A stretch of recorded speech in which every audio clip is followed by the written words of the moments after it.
మన ప్రభు అయిన యేసుక్రీస్తు నామములో అందరికీ శుభములు కలుగునుగాక.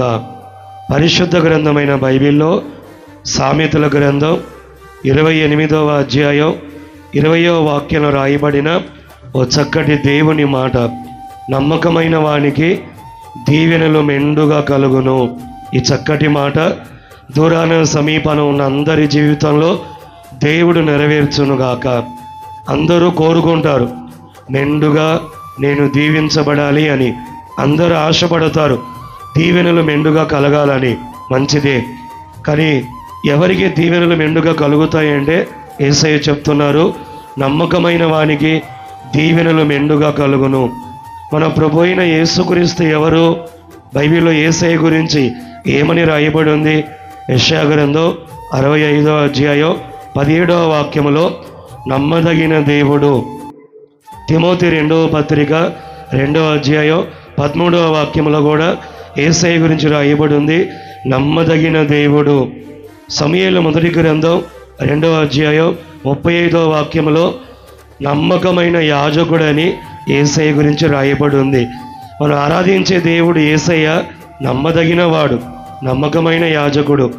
మనుషులందరూ కూడా ఎలా ఉండాలి అని యేసయ్య కోరుకుంటున్నాడంటే నమ్మకమైన వారుగా ఉండాలని యేసయ్య ఆశపడుతున్నారు.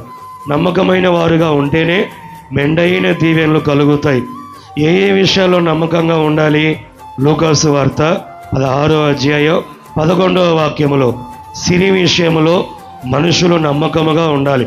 డబ్బు విషయంలో ప్రపంచంలో ఉన్న మనుషులందరూ నమ్మకస్తులుగా బ్రతకాలి. డబ్బు ద్వారా చెడిపోకూడదు, డబ్బు ద్వారా అపనమ్మకముగా అన్యాయముగా ప్రవర్తించకూడదు. ఇంకా లేఖనములు గమనిస్తే ఉద్యోగములో చేస్తున్న పనులలో నమ్మకంగా ఉండాలి. దానియేలు గ్రంథం 6వ అధ్యాయం 4వ వాక్యములో దానియేలు చేస్తున్న ఉద్యోగములో నమ్మకస్తుడై నమ్మకంగా బ్రతికాను. ఎంతోమంది అతన్ని ఎక్కడైనా లోపము కనుగొందామని చూస్తే తను చేస్తున్న ఉద్యోగంలో ఎక్కడ ఏ లోపం ఏ అన్యాయం దానియేలులో కనపడలా. చేస్తున్న ఉద్యోగంలో నమ్మకంగా బ్రతికాడు. ఇంకా పరిశుద్ధ గ్రంథంలో గమనిస్తే దినవృత్తాంతముల 2వ గ్రంథం 31వ అధ్యాయం 20వ వాక్యములో హిజ్కియా అనబడే రాజు నమ్మకంగా భక్తి చేశాడు. తను ప్రార్థన చేస్తూ దేవునితో అంటాడు, యథార్థ హృదయుడనై నమ్మకముగా నీ సన్నిధిలో ఎట్లా భక్తి చేశానో కృపతో జ్ఞాపకం చేసుకో యేసయ్య అని ప్రార్థన చేశాడు. ఈ మాటలో మనం గ్రహించాల్సింది, హిజ్కియా అనబడే రాజు నమ్మకంగా భక్తి చేశాడు. వాక్యం వింటున్న దేవుని ప్రజలారా, డబ్బు విషయంలో నమ్మకంగా ఉండాలి. చేస్తున్న ఉద్యోగమైనా చేతి పని అయినా అది మరి ఏదైనా నమ్మకంగా బ్రతకాలి. అలాగే ప్రపంచంలో మనుషులందరం భక్తి చేస్తున్నాం, రకరకాలుగా దేవుని సన్నిధిలో మనం చేస్తున్న భక్తిలో నమ్మకంగా బ్రతకాలి. యేసయ్య అంటాడు, నమ్మకమైన వారికి మెండైన దీవెనలు కలుగుతాయి. నమ్మకంగా బ్రతికే వారికి సమృద్ధిగా దీవించబడతారు. లేఖనములో గమనిస్తే నమ్మకమైన వారికి ఎలాంటి ఆశీర్వాదాలు కలుగుతాయి? ఒక 3 అనుభవాలు మనం జ్ఞాపకం చేసుకోవచ్చు. మొదటి మాట నెహెమ్యా గ్రంథం 9వ అధ్యాయం 8వ వాక్యములో అబ్రహాము నమ్మకమైన మనసు గలవాడు. అబ్రహాము నమ్మకమైన మనసు గలవాడు. అందుకే నమ్మకస్తుడు కాబట్టి దేవుడు అబ్రహామును ఎలా ఆశీర్వదించాడు? ఆదికాండం 13వ అధ్యాయం 5వ వాక్యం 6వ వాక్యం అబ్రహాము లోతు కలిసి నివసించలేనంతగా అతని ఆస్తిని దేవుడు విస్తరింపజేసెను. ఎందుకొరకో తెలుసా? అబ్రహాము నమ్మకమైన మనసు గలవాడు. ప్రపంచంలో మనుషులందరూ అబ్రహాములాగా దీవించబడి ఆశీర్వదించబడి ఆస్తి విస్తరించాలంటే మనకున్న మనసు విషయంలో నమ్మకమైన మనసు కలిగి ఉండాలి.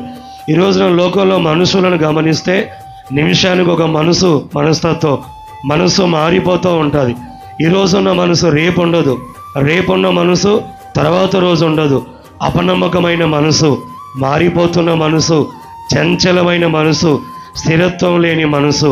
కానీ అబ్రహాము నమ్మకమైన మనసు గలవాడు. అందుకే దేవుడు ఆశీర్వదించి ఆస్తిని విస్తరింపజేశాడు. 2వ మాట గమనిస్తే నమ్మకమైన వారికి కలిగే దీవెనలేంటి?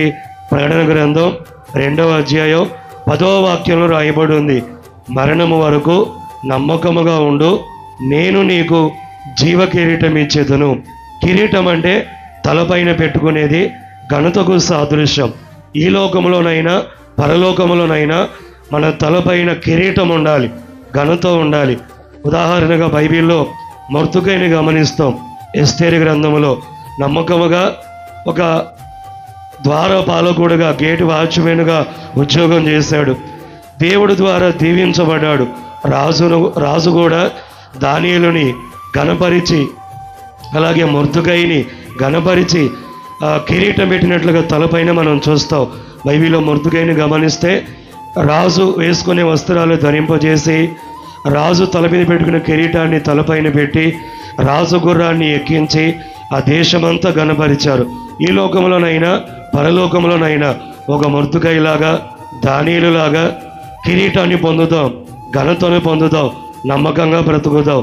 నమ్మకమైన వారికే దేవుడు కిరీటం అనబడే ఘనతనిచ్చునుగాక. 3వ మాట గమనిస్తే లూకాసు వార్త 19వ అధ్యాయం 17వ వాక్యంలో నమ్మకమైన వారిని దేవుడు అధికారులుగా నియమిస్తాడు. ఆ చోట అంటాడు, బలా నమ్మకస్తుడా, ఇదిగో నేను నియమించిన ఈ పట్టణముల మీద అధికారిగా ఉండు.